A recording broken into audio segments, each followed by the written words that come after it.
Well, it's taken me a little while to figure out exactly where I wanted that rear view camera. I've been driving around with it duct taped to the back of the van, looking a little ratchet, I guess. But I finally decided that since I'm getting ready, I'm tripping over tools, that's not a good thing. Since I'm getting ready to do my electrical pretty soon, that I should go ahead and get the hard wiring done the right way for the rear view camera. So in order to get it properly wired, I wanted to test out another location. I don't have a rear view camera. A lot of Promasters have a rear view camera in place of this light right here, but I thought, let me just test that out as a light location, a possible light location. I took this off, it just screws off, and stuck the camera up there and ran the wire through to the inside, and it just comes out and you can access it through one of the holes here, and drove around for a little bit, and I realized that I was seeing up in the air like that, but I wasn't seeing anything that was close behind me. So I decided I'd rather have the camera down a little bit lower so I get more of kind of a bird's eye view like that, or I guess I should say a bunny's eye view, because birds would be up high. Once I made that decision, it was just a matter of figuring out exactly how I was going to run the wiring into the door. There is a wire harness here for the tail lights, and I realized I could access it through here, but I didn't want to break that lens on the outside. So here you can see the position. When I had it actually duct taped, it was taped over here, and it seemed like it was a little too far off to the side of the van, so I wanted to be closer to the center line of the van. I had it taped here for a little bit while I tested, and I do have it positioned so that I can make some adjustments if I want to. There's screws here you can tighten up to make the camera stay in position. And I ran the wire right here, and instead of actually going up through the light lens, which you can see here, I drilled a hole just behind it so I could run the wiring right there. And that way that doesn't interfere with the light at all, and it does get the camera wiring up and out of the way. So I attached this right here, the little metal bracket is still taped right now. I attached that with some silicone adhesive, and I've also put some silicone around the hole here just to seal up where the wire goes in, but I need to do a little bit of cleanup on that, and then I will be able to run it inside. While I was testing, I just had the Hardwire kit running from the A pillar there up and across, and it came all the way down and just attached to the door. But I want to actually put the wiring in, or attach it to the wiring harness that's coming through here, so that as the door opens and closes, it's following the same channel as the other wiring and doesn't get worn out or come loose. In order to do that, I'm going to need to take off this cover right here because the wiring comes through there, and then I should be able to follow it and fish it along the same lines as the other wiring.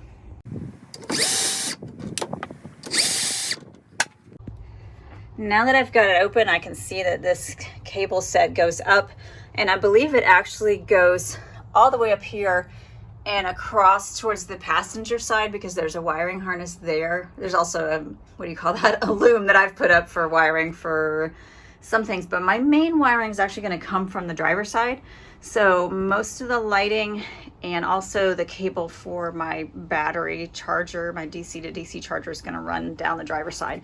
So instead of following the passenger side channel, I'm going to go ahead and come up with those wires, but then I'm going to pull through here and run the cabling along this way. I recently bought myself a little fish tape, which is basically like a hard wire that you can use to run through. It's kind of stiff and flat, sort of like a tape measure, only much narrower. And you can run it so that you can actually attach a cable or wiring and then pull it back through, which is going to come in very, very handy. I bought it when I was doing my radio install, but I think I'm going to end up using it a lot on the van as I pull wires and try to pull them through the loom and that sort of thing. So good $10, $12 investment, I think. Well, as usual, there's a small problem with my plan. It wouldn't be a project if there wasn't a problem with my plan. The wire that I have, even though I have the extension from VanTop for the extra length, it's 12 feet of extra length, is not quite long enough. You can see it's coming out right here, and that's not quite long enough to get to the harness and run through in parallel with what's already in the door. So what I'm going to have to do, because obviously I'm using a few feet to go up and down on each side, I'm going to have to reroute to run the wire through this mid horizontal channel here. So not a big deal, although it is kind of nice that it was coming up here and you could hardly see it at all, but it'll just come out right here and run through there and continue on, and hopefully that'll give me the length that I need to get it into the door. I am definitely thankful for this little fish tape, because as I've gone through, I had to zigzag around that vertical pillar right there.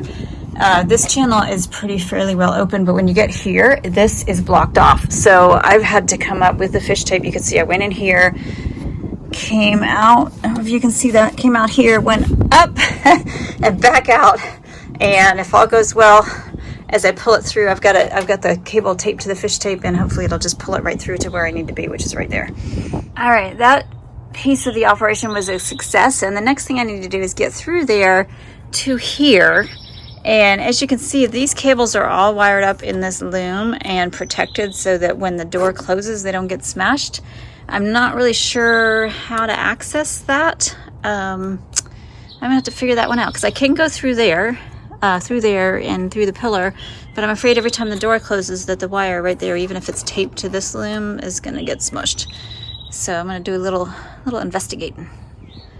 All right, I know it's pretty hard to see here, but it looks like, I don't know that I can open this up for one, but I can run the wire through, and it looks like it's more protected on the back side as the door closes. So what I'm gonna do is come through here, around behind this little hinge type unit here, and along the back, and there's actually on the back side, it's kind of a channel right here in this little bracket. So I think if I can kind of come through this channel and then adhere the wire to the loom here and then through the door there, I should be in business.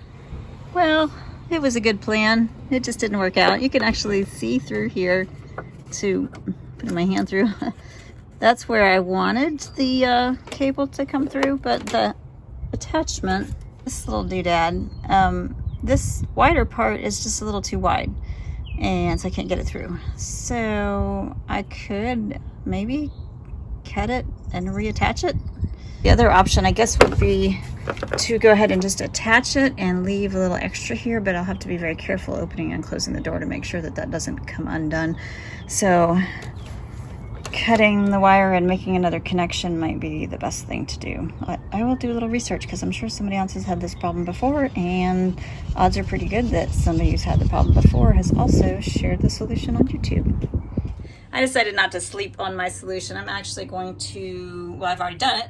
I ran the cable down through the pillar, whereas it would have gone here if it was going to join the wiring harness that's already there. Instead, I've gone down through the pillar, come out come out here and back up here, and then made my connections. I am going to get some wire loom, just a short piece, and attach it here so that there is a loom that protects the wire when the door opens. I've also got some little rubber gaskets for these holes, and I'll make sure that I protect the wire there as well. The reason I decided not to actually cut the wire and solder it is because this is like a 4-pin connector for a camera, and I don't know what that connection is like. I don't know that it's just wire, so I'm not smart enough to know the answer to that, so I'm just gonna go with the solution and hope for the best. It's been a couple weeks, but I finally solved a problem that was bothering me about the wiring for the backup camera. The wiring ran through these channels here, and I could not get it to come through this bracket gland, whatever you want to call it, right here. So I had wire running on the outside, which was really bugging me. And I woke up in the middle of the night and realized that if I ran it the other way, it might fit, because the problem was that this piece right here was narrow enough at this end, but then it got bigger and it wouldn't fit. So I took it apart, and the other end of this wire, which is an extension cable, is this size. So I know you might be laughing that I didn't think of it sooner, but I didn't. So I ran it the opposite way, and it actually came through. So now I'm able to run it through the same place that the other wiring that is standard on the van comes through. And there is room, it's a little bit hard to see, but there is room in the top here so that when the door opens and closes, as long as this wire is kind of on the top, it's going to follow along the channel here where this wire is on a spring, and that allows it to close up inside the door nice and smoothly without crushing the wire. And so I can get that all buttoned up nicely, put some insulation in the doors, put the panels back on for now so I have something to replace them with, and I'll be in business. Now that I solved the problem with the backup camera, I'm able to go ahead and insulate my doors with my wool. It's the first insulation that I'm actually putting in the van, and it seems like so far it's really easy to work with. I'm gonna fill in those gaps and then put the panels back on the lower part of the doors. And as I'm just getting started on the insulation, I was thinking about just these open panels. It didn't occur to me that there's a big void up in here and here. So I'm going to fill those gaps as best I can, because a lot of cold air, I'm sure, is going to be coming through these doors when we're sleeping. Try to make it as comfortable as possible.